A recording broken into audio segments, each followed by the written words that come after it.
Allora forse ha ragione il Movimento 5 Stelle a essere così sugli scudi, ad attaccare così tanto Napolitano, il presidente Napolitano, a dire andiamo con ordine. Parla il magistrato. No, siccome siamo a notte inoltrate, dopo essere diventato saccomagnano, devo fare anche un atto di chiarezza e devo anche smentire il Di Pietro di ieri. Ieri che cosa ho detto? Appena ho saputo delle dichiarazioni di Napolitano, preciso subito a chi ci ascolta, tranquilli, sono contrario, contrarissimo, l'Italia dei Valori è contrario, contrarissimo all'amnistia dell'indulto. Però fatemi fare una precisazione prima, con tutto il rispetto per l'amico, gli amici del Fatto Quotidiano, gli amici dei 5 Stelle, eccetera. Io appena ho saputo delle dichiarazioni di Napolitano, la prima cosa che mi è uscita, ed è uscita anche pubblicamente nelle agenzie, c'è il sospetto che questo è il corrispettivo pagato perché per mettere il governo in piedi adesso con l'amnistia dell'indulto serve per indultare Berlusconi, arrivederci, grazie, alla fregata un'altra volta. Mi è venuto spontaneo. Poi ci ho riflettuto stanotte, visto che ho preso un calcio, ci ho riflettuto e stavo sveglio. No, non è così. Nel senso che l'amnistia all'indulto non si deve fare è un altro discorso di cui parleremo a breve, se mi darete un po' di tempo, quando mi darete la parola. Ma che Napolitano lo abbia fatto per diciamo così, per un voto di scambio. Cioè lei crede nella buona fede del Presidente della Repubblica? Ma non credo nella buona fede in quanto tale. C'è una ragione specifica. Per fare l'amnistia all'indulto ci vogliono i 2/3, il voto favorevole dei 2/3 del Parlamento. Ci vuole i 2/3 del Parlamento.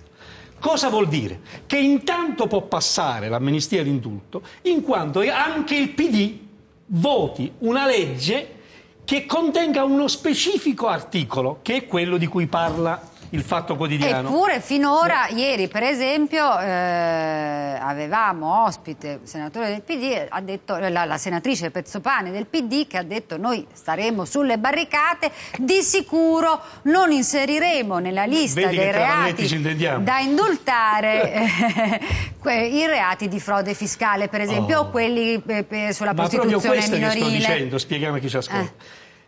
Io sono stato il primo ad avere quel sospetto, poi ci ho riflettuto.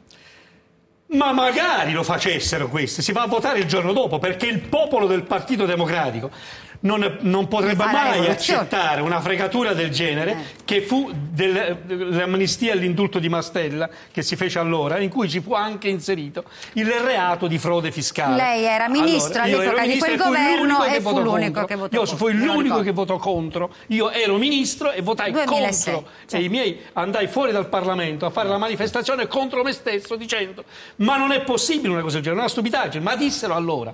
È l'ultima volta che lo facciamo, perché l'ultima volta che facciamo l'amnistia all'indulto, perché è una questione di emergenza.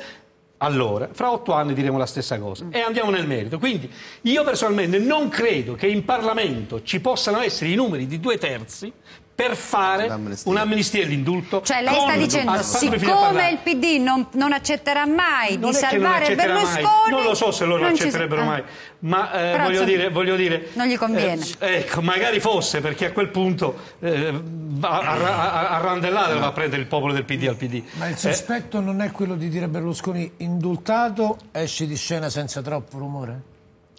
No, troppo telefilm, questa ancora una volta tu sei amico del giocatore. Da qualche anno, sì. Ma anch'io sarei rispetto cosa voglio dire con questo?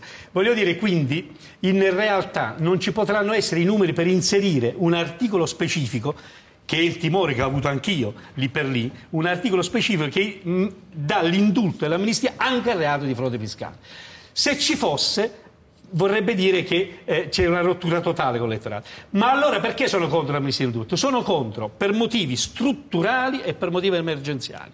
Primo, perché si dice che ci vuole l'amnistia all'indulto? Perché le carceri stanno scoppiando. Le carceri stanno scoppiando. Stare nelle carceri italiane è una cosa inumana, che non è neanche, diciamo così, possibile neanche per un animale. Cioè lei ci sta dicendo che se adesso fosse magistrato non rimanderebbe magari più in carcere come aveva fatto all'epoca la gente? Per quanto si sta male? Veramente io ho mandato tutti in carcere quelli che ci devono stare. Io sto parlando dico, arrivo al merito. adesso non ci manderebbe più per quanto ci si sta male. Al merito, e arrivo al merito. Dibattito, e arrivo al merito.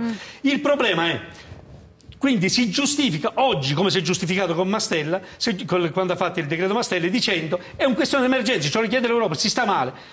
Ma noi possiamo raggiungere, ci sono 48.000 posti letto in carcere, chiamiamo posti letto, ma non manco quelli. Effettivi? Ecco, e ci mancano 30.000 posti. Bene, se oggi invece di fare l'amnistia e l'indulto, che prende un po' reati così, facessimo una rivisitazione del codice penale sui reati che non sono ad allarme sociale, ne indico qualcuno. Il reato di clandestinità. Il reato di clandestinità vuol dire 20.000 persone che vanno fuori. 20.000 persone che stanno lì, che non ha... Ora, io sono stato un magistrato e ce l'ho sempre avuto con le droghe. Io non in alcun modo giustifico chi si droga. Ma una cosa è fumarsi una sigaretta, che sia tabacco, sia hashish. Non so manco se si fuma l'hashish, perché si fuma, che ne so io. Una volta ho detto, mo mi faccio uno spinello, e quello mi ha guardato, guardi che lo spinello non si fa così. Voglio dire, vabbè. Una cosa è farsi una sigaretta di hashish per uso personale, quindi di cosiddette droghe leggere. Che senso ha andare in carcere per un fatto del genere? L'altra cosa è lo spaccio e quant'altro. Allora, già questi due reati, sto dicendo, eviterebbero l'ingresso, ma quelli che ci sono già? Uscirebbero. Quindi lei li depenalizzazione con effetto retroattivo? Depenalizzato, il problema non si può... Aspetta, non ho finito.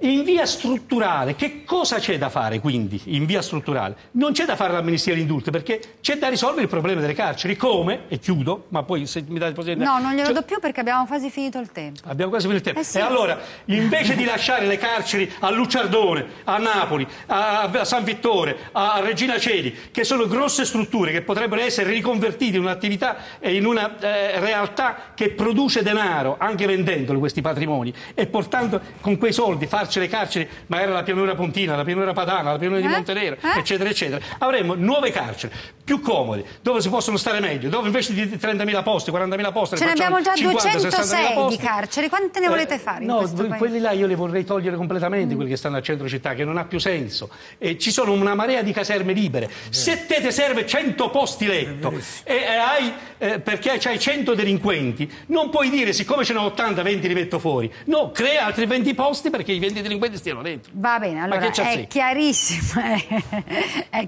il pensiero di Di